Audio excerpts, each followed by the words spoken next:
planned for you guys is we are going to start with the income tax. We are going to start with the income tax. And how we will proceed?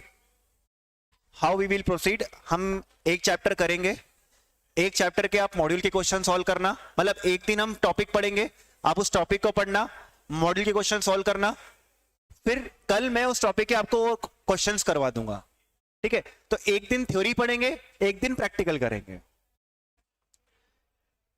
मैं GST से start करता, अरे आपस में बातें मत कर लो, मालूम है बहुत दिन बाद तुम बातें कर रहे हो एक दूसरे से, है ना?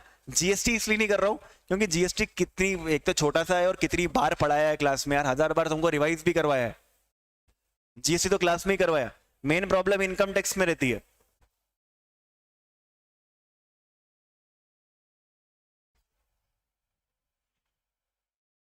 हाँ चलो, इनकम टैक्स में फर्स्ट हम 2-3 चैप्टर का टारगेट रखते हैं।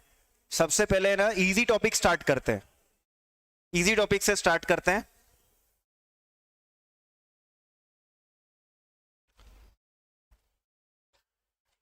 इजी टॉपिक के अंदर सबसे फर्स्ट हम देख लेते हैं रेजिडेंशियल स्टेटस।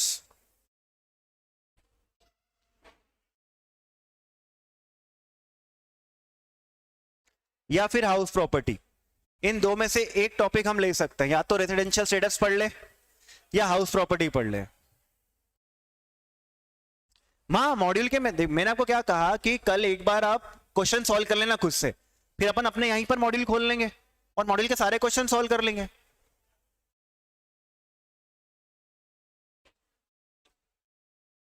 चलो रेजिडेंशियल स्टेटस से स्टार्ट करते हैं बच्चों। रेजिडेंशियल स्टेटस के अंदर हमें जो सेक्शंस पढ़ने होंगे वो है सेक्शन 5, सेक्शन 6, सेक्शन 7, सेक्शन 9। हमें ये 4 मेजर सेक्शंस यहां पढ़ने होते हैं, 5, 6, 7 और 9। आप लोगों की एग्जाम के लिए ये 3 सेक्शन भी काफी है, 9 अगर स्किप भी करेंगे तो चल जाएगा, कोई दिक्कत नहीं है। इनकम टैक्स किसको देना पड़ेगा, वो इनकम टैक्स किसको देना पड़ेगा वो डिपेंड करता है रेजिडेंशियल स्टेटस पे, है ना? वो डिपेंड करता है रेजिडेंशियल स्टेटस पे, सिटीजनशिप पे नहीं, रेजिडेंशियल स्टेटस पे। सो सेक्शन 6 हमें बोलता है कि रेसिडेंट कौन होता है। सेक्शन 6 से हमें पता चलता है कि रेसिडेंट कौन होता है। सेक्शन 5 से हमें पता चलता है कि स्कोप ऑफ इनकम क्या होता है। स्कोप मतलब अगर आप रेसिडेंट होंगे तो कौन सी इनकम पे टैक्स देना पड़ेगा, आप नॉन रेसिडेंट होंगे तो आपको कौन सी इनकम पे टैक्स देना पड़ेगा। So your scope depends upon the residential status. अब रेसिडेंशियल स्टेटस जो निकाला जाता है वो हर एक पर्सन का अलग अलग कैलकुलेट करते हैं, इंडिविजुअल का अलग कैलकुलेट करते हैं, कंपनीज का अलग कैलकुलेट करते हैं, पार्टनरशिप फर्म का अलग कैलकुलेट करते हैं, है ना? सो ऐसे हम अलग अलग लोगों का रेजिडेंशियल स्टेटस अलग अलग तरीके से कैलकुलेट करेंगे। सबसे पहले इंडिविजुअल का रेजिडेंशियल स्टेटस, इंडिविजुअल को रेजिडेंट कब मानते हैं? तो बेटा इंडिविजुअल को रेजिडेंट मानना है तो 2 कंडीशन है, 2 में से एक कंडीशन फुलफिल होगी तो इंडिविजुअल क्या कहलाएगा? रेजिडेंट कहलाएगा, अदरवाइज क्या कहलाएगा? Non resident. ठीक है, 2 में से एक कंडीशन फुलफिल होगी। याद है पहली कंडीशन क्या है?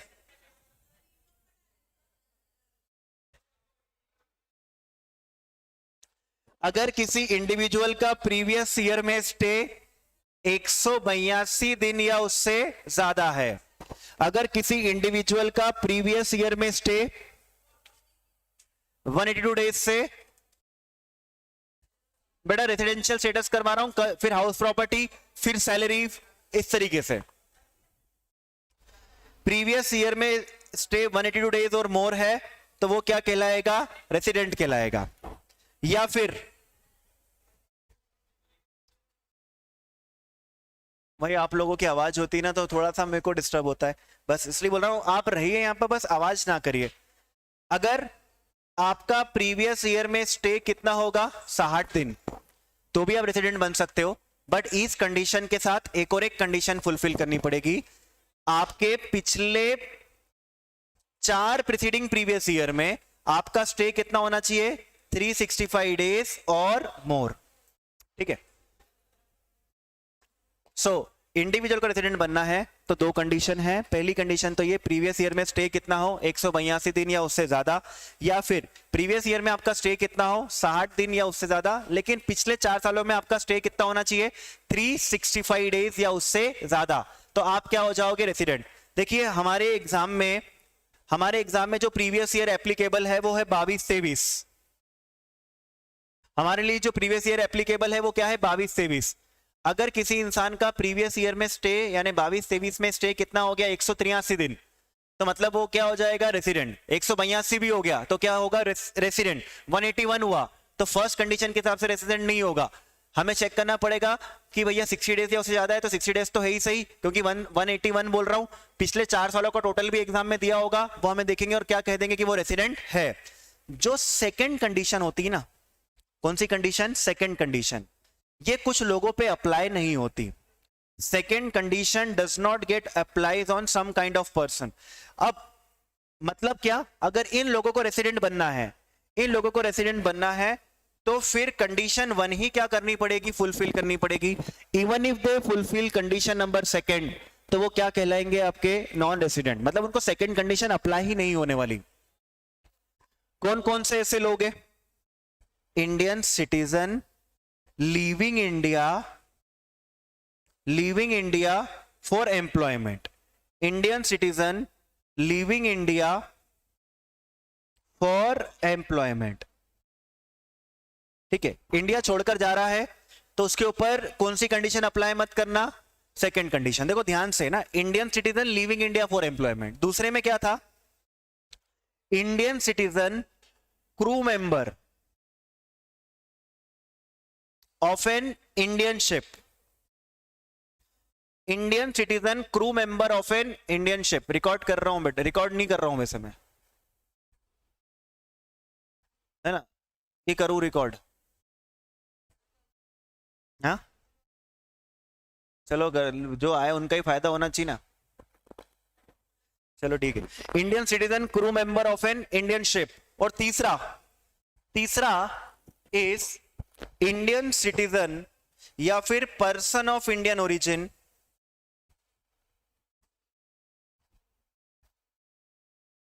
Coming India for visit.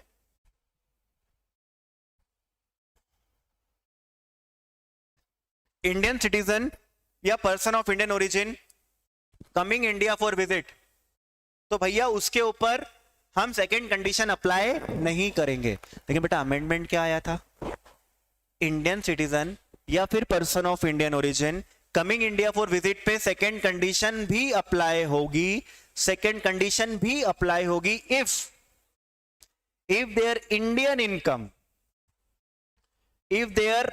Indian income exceeds 15 lakh.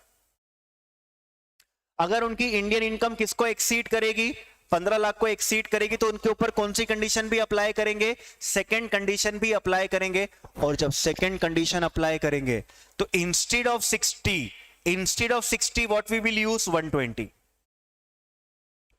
Instead of 60 what we will use 120 days. मतलब आपका प्रीवियस ईयर में स्टे कितना होना चाहिए, 120 दिन या उससे ज्यादा, एंड पिछले 4 सालों का टोटल कितना होना चाहिए, 365 या उससे ज्यादा। So this is the law. एक बार रिपीट कर रहा हूं वापस ध्यान से, अगर किसी इंडिविजुअल को रेसिडेंट बनना है तो 2 में से एक कंडीशन फुलफिल करनी। पहली कंडीशन, प्रीवियस ईयर में स्टे कितना हो, 182 दिन या उससे ज्यादा, ये कंडीशन सबके ऊपर अप्लाई होती है। दूसरी कंडीशन क्या है, प्रीवियस ईयर में स्टे कितना हो, 60 दिन या उससे ज्यादा, एंड पिछले 4 सालों का टोटल कितना हो, 365 डेज या उससे ज्यादा, तो आप क्या बन जाओगे, रेसिडेंट बन जाओगे। जो सेकंड कंडीशन है वो कुछ लोगों के ऊपर अप्लाई नहीं होती। कौन कौन से लोग होते हैं, Indian citizen living India for employment, Indian citizen crew member of an Indian ship, और तीसरा था इंडियन सिटीजन या फिर person of Indian origin coming India for visit. इनके ऊपर सेकंड कंडीशन अप्लाई नहीं होंगे। लेकिन मान लो ऐसा लिख रहा है कि Rajiv with an Indian citizen coming India for visit and उसकी इंडिया से कमाई भी इनकम 15 लाख से क्या है, ज्यादा है, तो apply second condition on that person and instead of 60 what use 120। ठीक है, अब अगर कोई इंसान रेसिडेंट बन जाता है, अगर कोई इंसान क्या बन जाता है, रेसिडेंट बन जाता है, तो रेसिडेंट दो टाइप के होते हैं। इंडिविजुअल में रेसिडेंट कितने टाइप के होते हैं? दो टाइप के होते हैं। एक होता है ROR और एक होता है RNOR। ROR, ROR किसे कहते हैं? ध्यान से सुनना, ROR किसे कहते हैं? ROR किसे कहते हैं? अगर कोई इंडिविजुअल में जो दो कंडीशन बता रहा हूं वो दोनों फुलफिल कर दे, अभी जो दो कंडीशन बता रहा हूं वो दोनों फुलफिल कर दे, तो वो क्या कहलाएगा? ROR कहलाएगा। ठीक है, पहली कंडीशन क्या है?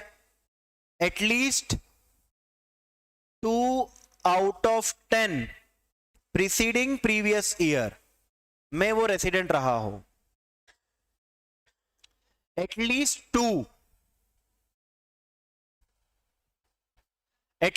2 out of 10 preceding previous year में वो क्या रहा हो? रेसिडेंट रहा हो। एंड उसका पिछले 7 सालों में stay in 7 preceding previous year. जैसे मैं अब आपको बोल दूंगा कि नेक्स्ट चैप्टर हम हाउस प्रॉपर्टी पढ़ेंगे, तो आप क्या करना, पहले से एक बार पढ़ के रख लेना, तो थोड़ा बहुत आइडिया आपको हो जाएगा, है ना? तो stay in 7 preceding previous year should be at least 730 days और मोर।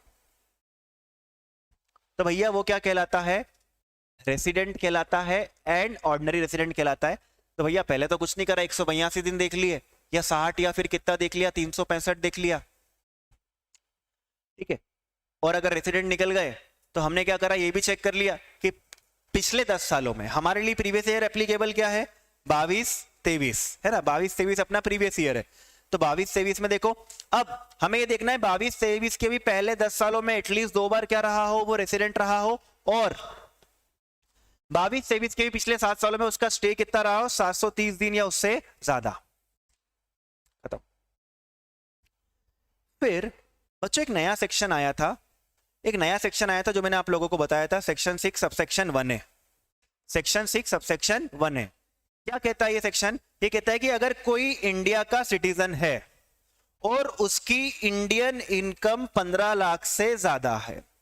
क्या कहा मैंने? अगर कोई इंडिया का सिटीजन है और उसकी इंडिया से इनकम किससे ज्यादा है? 15 लाख से ज्यादा है, और वो किसी भी देश का रेसिडेंट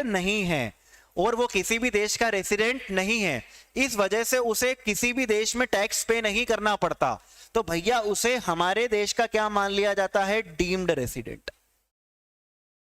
क्या मान लेते हैं? Deemed resident.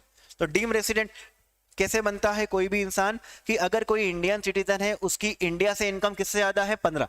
बेटा ये 15 लाख कब देखने पता है? ये 15 लाख देखने हैं प्रीवियस ईयर में। कब देखने हैं? प्रीवियस ईयर में, यानी 22-23। अगर उसकी इंडिया से इनकम 15 लाख से ज्यादा है, वो रेसिडेंट नहीं है किसी भी देश का, वो किसी भी देश में टैक्स पे नहीं कर रहा है ना? ये यही बोल रहे हो 6-1 सेक्शन 6 सबसेक्शन 1 है। तो वो यही कहता है कि अगर कोई इंडिया का सिटीजन है, उसकी इंडिया से इनकम 15 लाख से ज्यादा है, वो किसी भी देश का रेसिडेंट नहीं है, उसे कहीं पर भी टैक्स नहीं देना पड़ रहा है, तो उसे इंडिया का डीम्ड रेसिडेंट मान लिया जाता है, will be considered as deemed resident of India.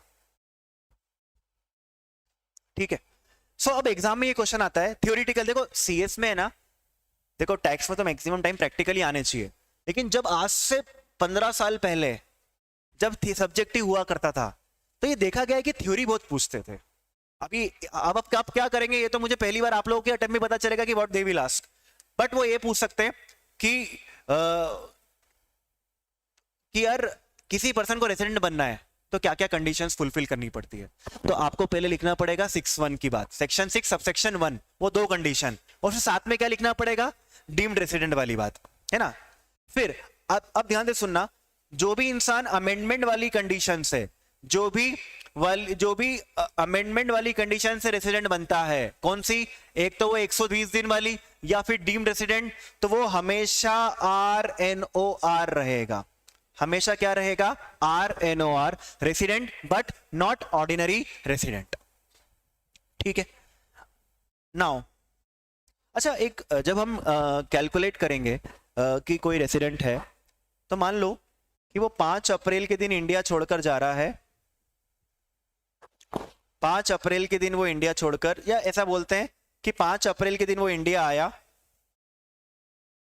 5 अप्रैल को वो इंडिया आया और 7 नवंबर को चला गया। ये इंडिया में था, इंडिया आया 5 अप्रैल को और चला कब गया? 7 नवंबर को।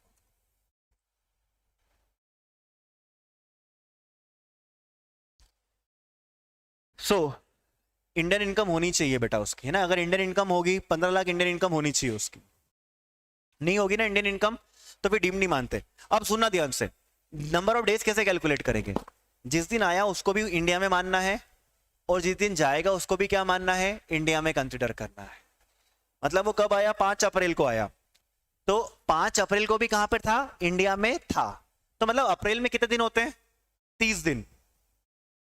अप्रैल में कितने दिन होते हैं? 30 दिन। 5 को भी इंडिया में था, मतलब 4 दिन, 1 2 3 4, 4 को इंडिया में नहीं था, मतलब अप्रैल के कितने दिन इंडिया में था? 26। कैसे निकाला मैंने कि भैया 5 को भी इंडिया में मानना है तो मतलब 4 को हटा दो वहां से, तो 26 दिन वो कहां पे था?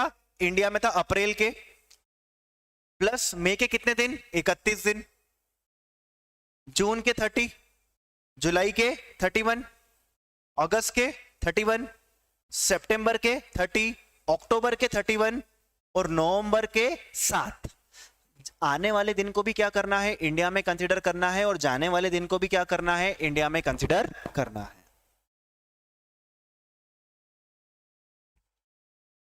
ओके, इसके बाद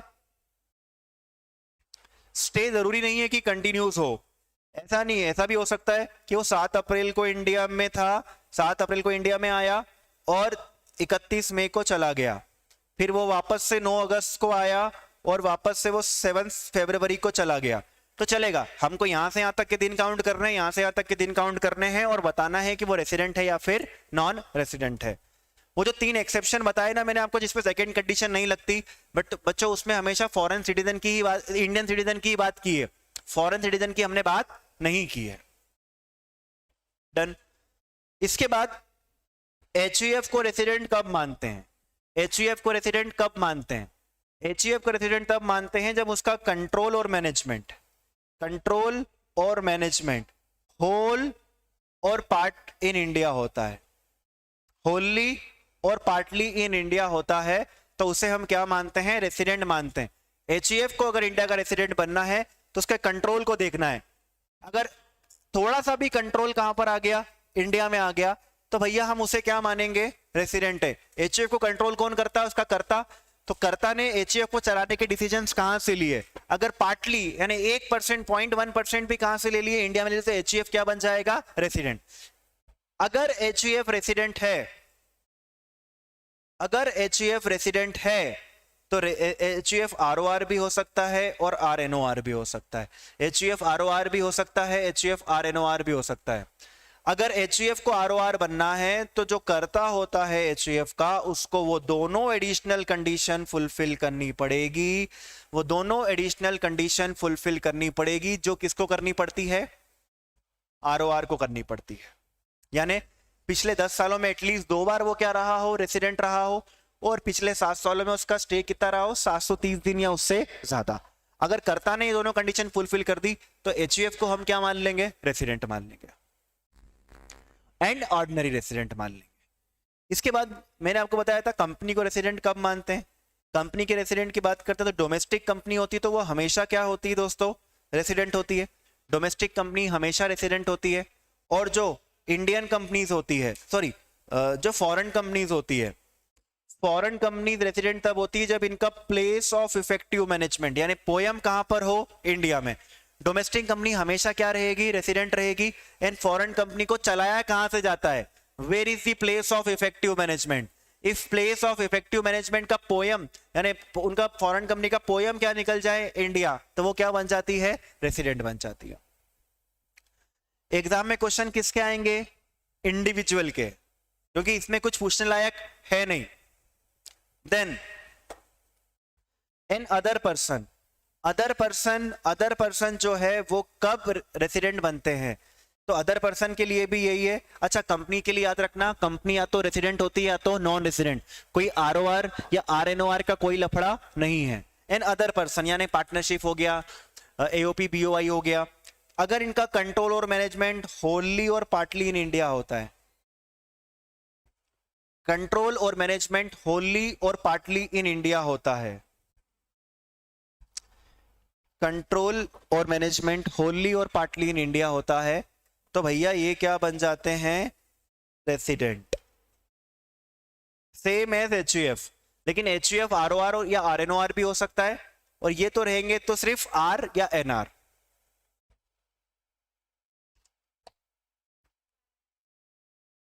पार्टनरशिप फर्म्स या अदर पर्संस, है ना, एओपी बीओआई, तो उनके लिए क्या रहेगा, होली और पार्टली इन इंडिया। क्या देखना है, कंट्रोल।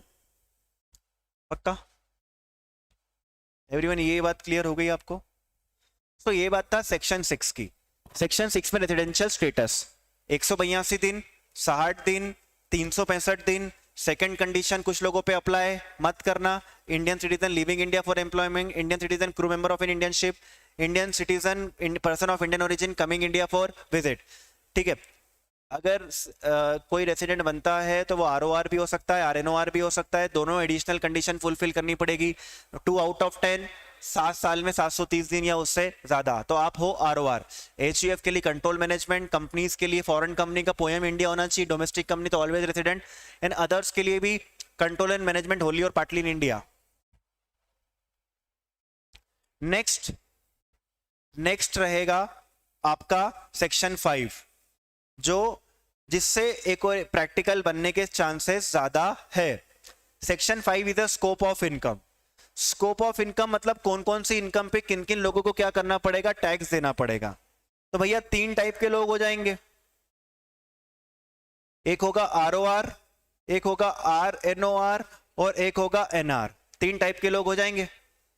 अगर ऐसा लिखा हुआ मिलता है, income received in India,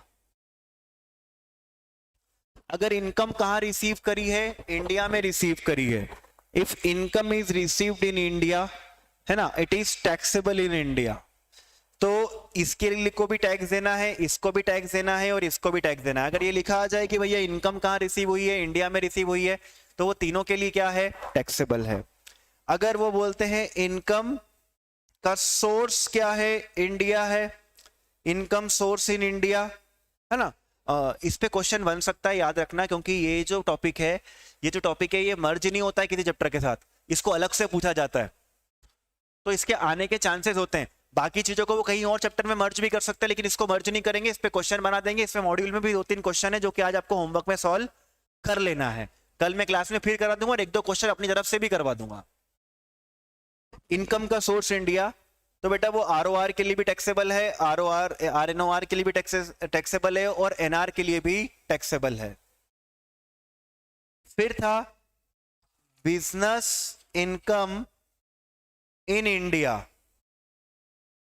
business income in India, और उसका कंट्रोल भी क्या है, कंट्रोल इन इंडिया, तो वो इस पे टैक्स लगेगा, इसको भी टैक्स देना पड़ेगा, इसको भी। अगर आपने देख लिया बिजनेस इनकम इन इंडिया, तो सबको क्या देना पड़ेगा, टैक्स देना पड़ेगा। Next, business income in India और कंट्रोल आउटसाइड इंडिया, है ना, control outside India.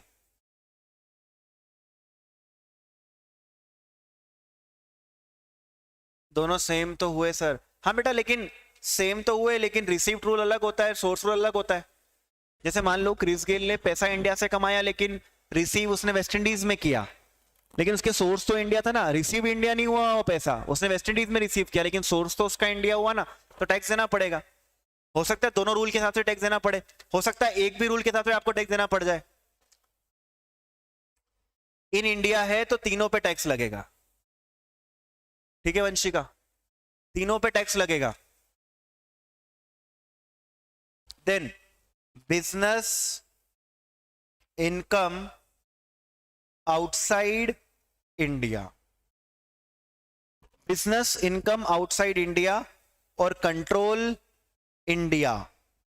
Control India का याद है भाई, इसको टैक्स देना है, इसको टैक्स देना है और एनआर को टैक्स नहीं देना है, ठीक है, इन 2 लोगों को ही टैक्स देना पड़ेगा।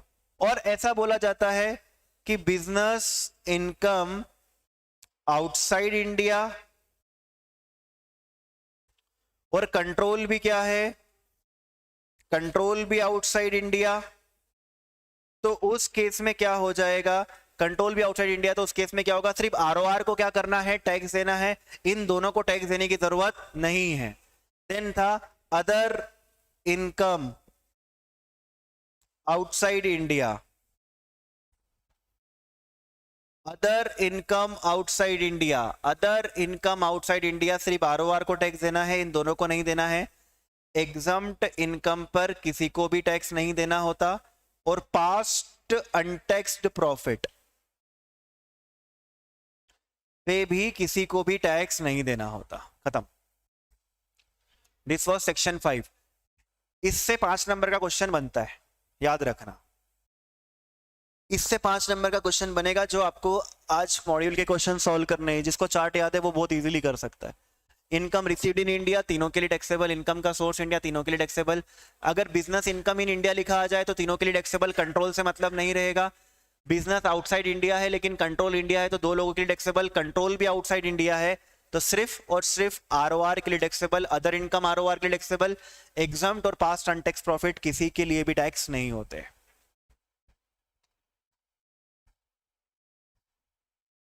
सब याद है? वाह यार, बहुत अच्छी बात, याद है तुम लोगों को, याद आ रहा है? अच्छा, तब याद होते जाएगा ना, बट याद है तो फटाफट से क्या करना, जाके क्वेश्चन सॉल्व कर लेना। और सुन लेना, ये जो चैप्टर ऐसा है कि इसको आज पढ़ा, आज क्वेश्चन सॉल्व करे, उसके बाद मत देखना एग्जाम तक, क्योंकि ये इस चैप्टर में पढ़े नहीं रहना है अपने को फटाफट आगे बढ़ना है।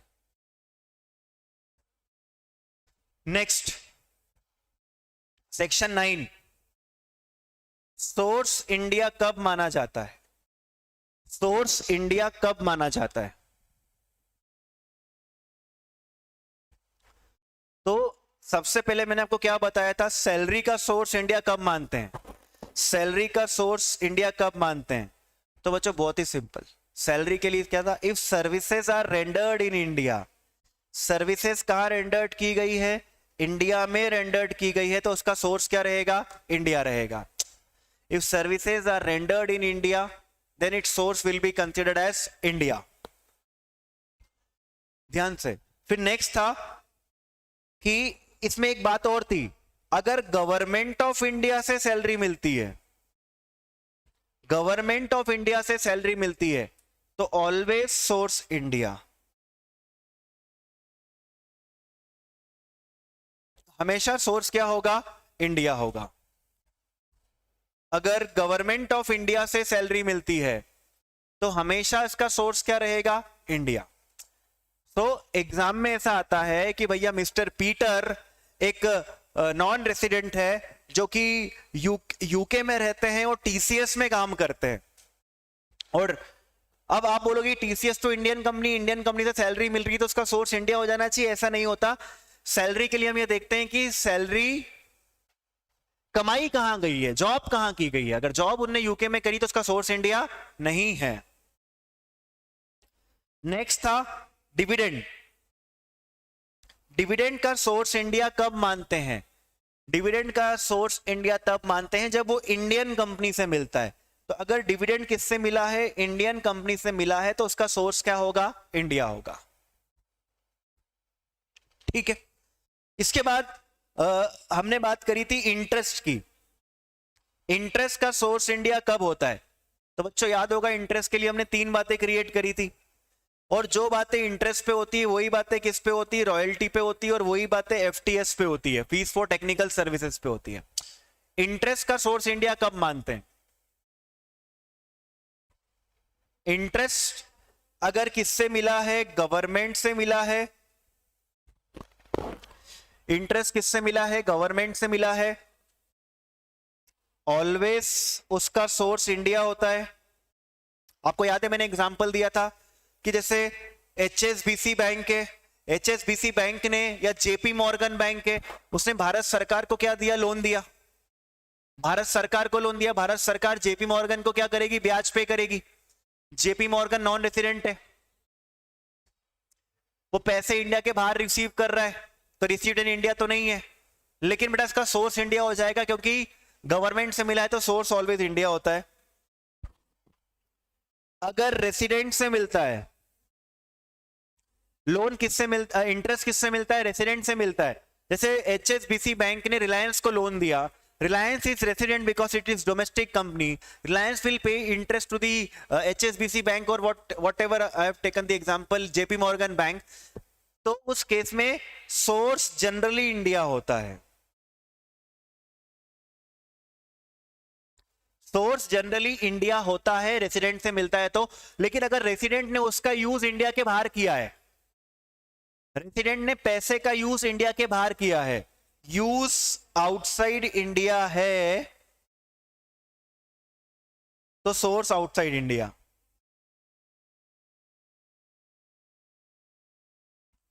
यूज आउटसाइड इंडिया है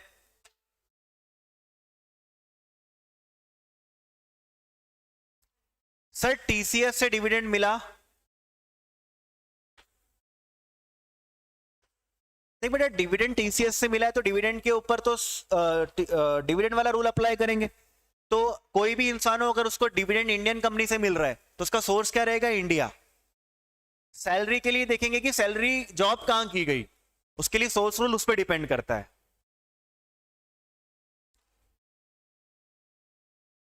हाँ बेटा, गवर्नमेंट अगर पैसे का आपको ये बोले कि भारत सरकार ने पैसे का यूज बांग्लादेश में किया, डज नॉट मैटर, भारत सरकार से मिलेगा तो इंडिया ही मानेंगे। और अगर नॉन रेसिडेंट से मिलता है, एचएसबीसी बैंक को माइक्रोसॉफ्ट से क्या मिलता है, इंटरेस्ट मिलता है, तो भैया इसका सोर्स जनरली आउटसाइड इंडिया होता है, सोर्स आउटसाइड इंडिया। लेकिन आपको ये बोल दे कि उस नॉन रेसिडेंट ने यानी माइक्रोसॉफ्ट ने इंदौर में अपना ऑफिस खोलने के लिए उस पैसे का यूज किया, तो उसका सोर्स क्या हो जाएगा, इंडिया। खत्म।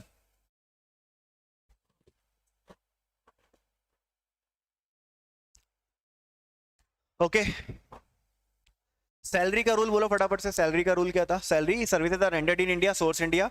लेकिन अगर गवर्नमेंट से मिलेगी तो हमेशा सोर्स क्या माना जाएगा, इंडिया। दूसरा था डिविडेंड इंडियन कंपनी से मिलता है तो सोर्स क्या होता है, इंडिया। फॉरेन कंपनी से मिलता है तो सोर्स इंडिया नहीं होता। इंटरेस्ट गवर्नमेंट से मिलता है तो सोर्स इंडिया होता है। रेसिडेंट से मिलता है तो जनरली इंडिया होता है, और नॉन रेसिडेंट से मिलता है तो आउटसाइड इंडिया होता है। ठीक है, इसके बाद रॉयल्टी की बात भी सेम रहेगी, एफटीएस की बात भी सेम रहेगी। अगर रॉयल्टी मिल रही है गवर्नमेंट ऑफ इंडिया से तो सोर्स हमेशा क्या होगा, इंडिया। रॉयल्टी मिलती है किसी रेसिडेंट से तो जनरली सोर्स क्या होता है, इंडिया। लेकिन बोले कि रेसिडेंट ने उसका यूज कहां किया है, रेसिडेंट ने उसका यूज इंडिया के बाहर किया है, मतलब उस पेटेंट के रेस्पेक्ट में रॉयल्टी मिल रही है, उस पेटेंट का यूज कहां किया है, इंडिया के बाहर किया है, तो फिर उसका सोर्स क्या हो जाता है, उसका सोर्स आउटसाइड इंडिया हो जाता है। It's like that. तो आपको जो इंटरेस्ट पे सिखाया है वही किस पे अप्लाई करना है, रॉयल्टी और एफटीएस पे अप्लाई करना है। फिर मैंने बताया था बिजनेस इनकम का सोर्स इंडिया कब होता है, बिजनेस इनकम का सोर्स इंडिया कब होता है। तो भैया बिजनेस इनकम का सोर्स इंडिया तब होता है जब इंडिया के साथ आपका क्या होता है, बिजनेस कनेक्शन होता है। बिजनेस इनकम का सोर्स इंडिया कब होता है, जब आपका इंडिया के साथ क्या होता है, बिजनेस कनेक्शन होता है। इंडिया के साथ बिजनेस कनेक्शन मतलब क्या, कि इंडिया में कोई दुकान होनी चाहिए, इंडिया में कोई फैक्ट्री हो, इंडिया में कोई वेयरहाउस हो, इंडिया में आपका कोई ऑफिस हो, तो भैया हम क्या मानते हैं कि आपका इंडिया में बिजनेस कनेक्शन है।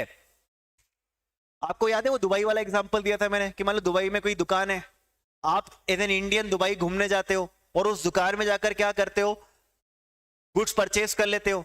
तो ऐसा नहीं कि उस दुकानदार का सोर्स क्या बन जाएगा, इंडिया, क्योंकि उसने माल किसको बेचा है, किसी इंडियन को बेचा है, और उसको टैक्स इंडिया में टैक्स नहीं देना पड़ेगा। सो उसका कोई ऑफिस इंडिया में हो, कोई फैक्ट्री इंडिया में हो, और आप उस फैक्ट्री में जाके, उस ऑफिस में जाके, गोडाउन में जाके, उस वेयरहाउस में जाकर गुड्स क्या कर रहे हैं, परचेज कर रहे हैं, तो हम उसका क्या मानेंगे, सोर्स इंडिया मानेंगे। या फिर उसका इंडिया में कोई एजेंट हो, या फिर उसका कोई इंडिया में क्या हो, एजेंट हो, तो सोर्स इंडिया होता है।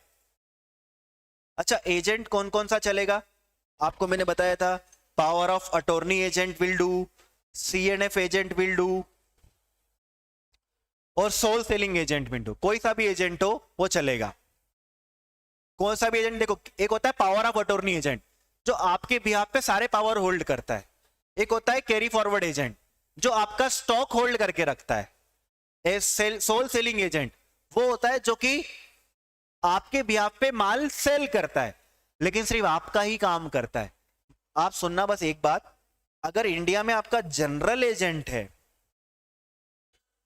इंडिया में क्या है आपका जनरल एजेंट, मतलब जो सबके लिए काम करता है। किसके लिए काम करता है? सबके लिए काम करता है।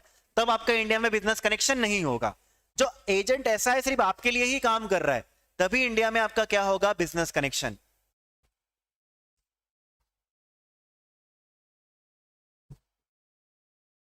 ठीक है।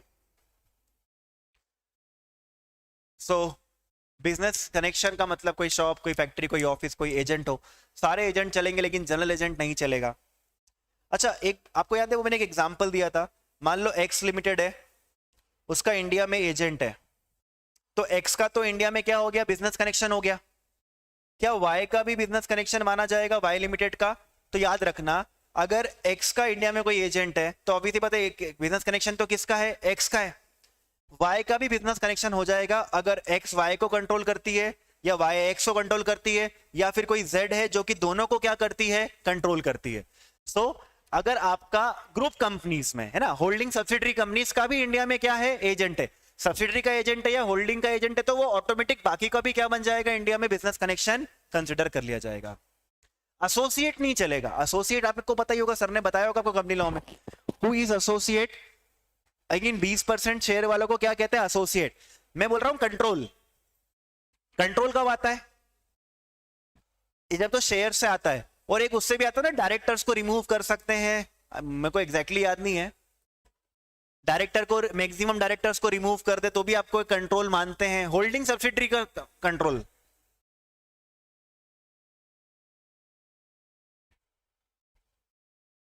हाँ वो आप कंपनी लॉ वाला ही समझिए बच्चों। कंट्रोल मतलब कंपनी लॉ वाला कंट्रोल। मेरे को सीरियसली बोल रहा हूं, मुझे उसका आइडिया नहीं है। हाँ, तो आपने तो कंपनी लॉ पढ़ा है बच्चों, आपका तो कंपनी लॉ है।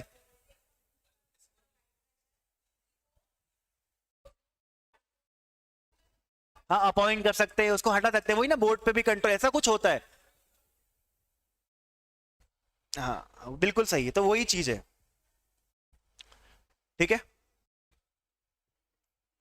कंपनी लॉ में देखो, होल्डिंग सब्सिडरी का कंट्रोल नहीं मालूम अभी तक, अभी दिसंबर में अटेम्प्ट है अपना।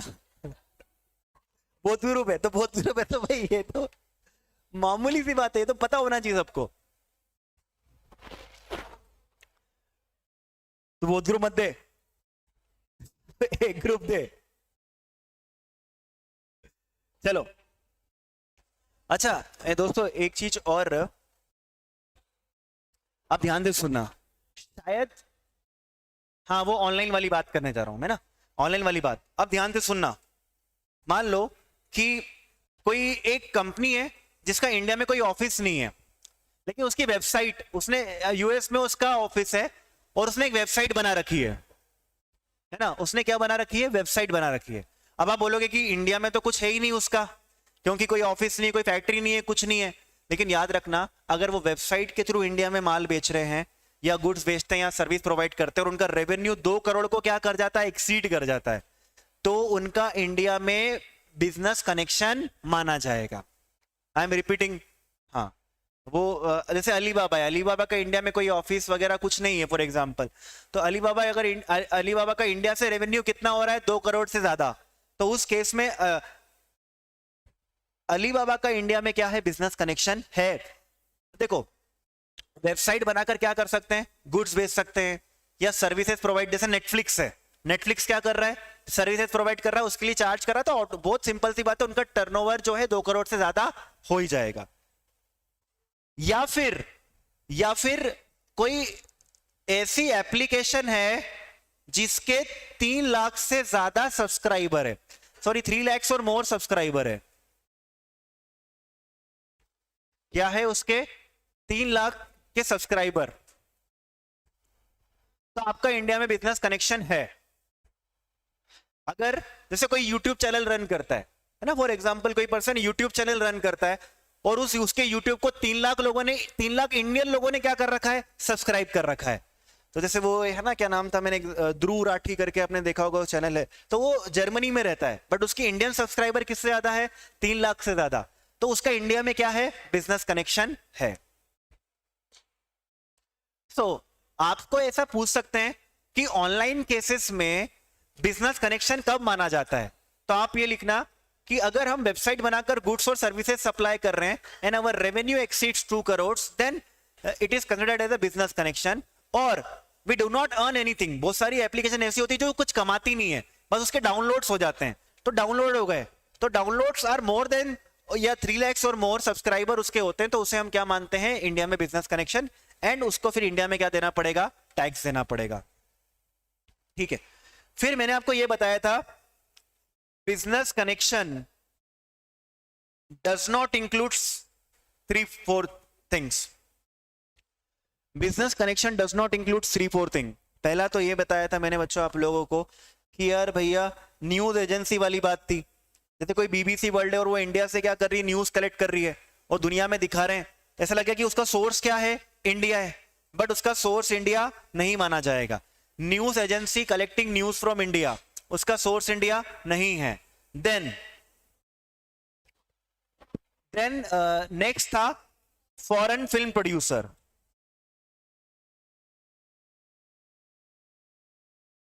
प्रोड्यूसिंग फिल्म इन इंडिया, कोई फॉरेन फिल्म प्रोड्यूसर है, इंडिया में आके पिक्चर शूट करता है, प्रोडक्शन करता है, क्योंकि इंडिया में एक्चुअली जैसे मान लो कोई फॉरेन फिल्म प्रोड्यूसर है, उसको वीएफएक्स देने हैं, तो भैया उसका बाहर बहुत खर्चा होगा, तो वो सोचते कि काम करते इंडिया में आकर वीएफएक्स वगैरह दे देते तो यहाँ सस्ता पड़ता है। तो ऐसा कोई फॉरेन फिल्म प्रोड्यूसर है, इंडिया में आके फिल्म प्रोड्यूस करते हैं, तो उसका बिजनेस कनेक्शन नहीं है। और एक बताया था मैंने आपको exhibition of uncut diamond, exhibition of uncut diamond, तो उसका सोर्स इंडिया नहीं माना जाता है। और सुनना ध्यान से, अगर ऑफिस हो फैक्ट्री हो तो बिजनेस कनेक्शन है ना, लेकिन मैं बोलूं कि आपने ऑफिस इसलिए बनाया ताकि आप सिर्फ इंडिया से गुड्स क्या करो, परचेस करो, सिर्फ और सिर्फ इंडिया से क्या करो, गुड्स परचेस करने के लिए आपने ऑफिस बनाया। आप सिर्फ इंडिया से परचेस करते हो, माल यहां से खरीदते हो, अपने देश में बेचते हो, तो office mere purchase of goods from India does not qualify as a business connection with India। और बिजनेस कनेक्शन नहीं होगा तो सोर्स इंडिया नहीं माना जाएगा, फिर उसको टैक्स देने की जरूरत नहीं है। तो 4 चीजें याद रख लेना, news agency, film producer, exhibition, और चौथा था सिर्फ ऑफिस तो है, फैक्ट्री क्या ऑफिस है, ब्रांच है, लेकिन वो क्या कर रही है, सिर्फ गुड्स परचेज करती है, बेचते तो कहां पर है, अपने वहां, तो बिजनेस कनेक्शन नहीं माना जाएगा। इंडिया में ऑफिस है, ऑफिस मतलब लाइसेंस हो, वो भी चलेगा।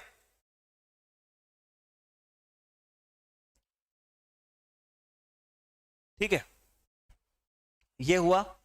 इसके बाद दोस्तों खत्म, देखो सैलरी का हो गया, सैलरी के बाद डिविडेंड का हो गया, डिविडेंड के बाद आपको क्या बताया था, इंटरेस्ट, रॉयल्टी और fees for technical services. Business income का सोर्स इंडिया हो गया। और कैपिटल गेन्स, कैपिटल गेन्स का सोर्स इंडिया कब मानते हैं, कैपिटल गेन्स का सोर्स इंडिया तब मानते हैं, कैपिटल गेन्स का सोर्स इंडिया तब मानते हैं जब कैपिटल एसेट कहां सिचुएटेड है, इंडिया में। अगर कैपिटल एसेट इंडिया में सिचुएटेड है तो उसका सोर्स इंडिया है और आपको इंडिया में टैक्स देना पड़ेगा। इंडियन कंपनी के शेयर्स बेचते हो तो उसका सोर्स क्या रहता है, इंडिया। फिर मैंने आपको याद है कि एग्जांपल दिया था, आप फॉरेन कंपनी के शेयर्स बेचते हो तो उसका सोर्स इंडिया नहीं है, लेकिन मान लो कोई ऐसी फॉरेन कंपनी है जो अपनी वैल्यू कहां से डिराइव करती है, जो अपनी वैल्यू डिराइव करती है इंडियन कंपनी से, तो उस केस में ऐसी फॉरेन कंपनी जो कि वैल्यू कहां से डिराइव कर रही है, इंडियन कंपनी से, तो उस फॉरेन कंपनी का भी सोर्स क्या माना जाएगा, इंडिया माना जाएगा। फॉर एग्जांपल कि मान लो कोई इंडियन कंपनी है, इंडियन कंपनी है से वाई लिमिटेड, एक फॉरेन कंपनी है से एक्स लिमिटेड। जब हमने एक्स लिमिटेड की बैलेंस शीट को देखा तो उसकी जो मैक्सिमम असेट्स है वो कहां पर है, इंडिया में है ना, मैक्सिमम असेट्स कहां पर है, इंडिया में। आप तो बोलोगे वो फॉरेन कंपनी है, उसका सोर्स इंडिया नहीं होगा।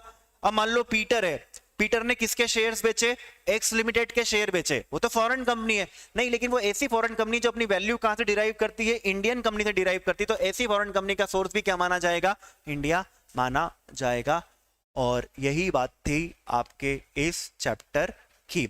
सेक्शन 7 में याद रखना, रिसीव्ड का मतलब होता है first time receipt. First time कहां पैसे रिसीव कर रहे हो? फॉर एग्जांपल आपने सिंगापुर में रिसीव करे और इंडिया भेज दिए तो रिसीव नहीं माना जाता उसको इंडिया में। फर्स्ट टाइम कहां रिसीव हो रहे, दैट इज इंपॉर्टेंट। और 7 में एक बात और कही थी मैंने आपको, चेक जहां मिलता है वो इंपॉर्टेंट होता है ना। चेक कहां एनकैश किया गया दैट इज नॉट इंपॉर्टेंट। सो ये था हमारा रेजिडेंशियल स्टेटस।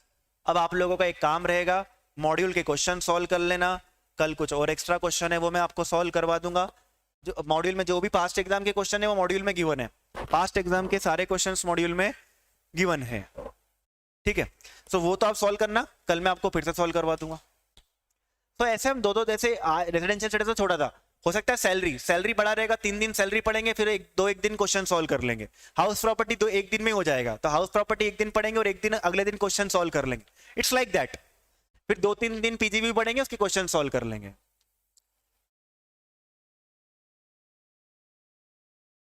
नहीं जरूरी, देखो स्कैनर मत लेकर आओ, मॉड्यूल करके जाओ, पहला अटेम्प्ट है।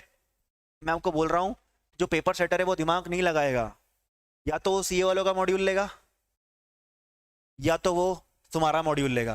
तुम्हारा मॉड्यूल जो नया बना है वो सी वालों का देख के ही बना है। तो अल्टीमेटली मॉड्यूल से क्वेश्चन पूछेंगे जाएंगे, क्योंकि वो क्वेश्चन सोचेगा ना कहां से क्यों बनाऊं, मैं अपना दिमाग क्यों लगाऊं। मॉड्यूल में दिए जो क्वेश्चन है वो पूछ लेंगे फर्स्ट अटेम्प्ट में। मॉड्यूल पूरा करना है मतलब करना है। जो भी प्रैक्टिकल क्वेश्चन है इस चैप्टर के वो कर लो,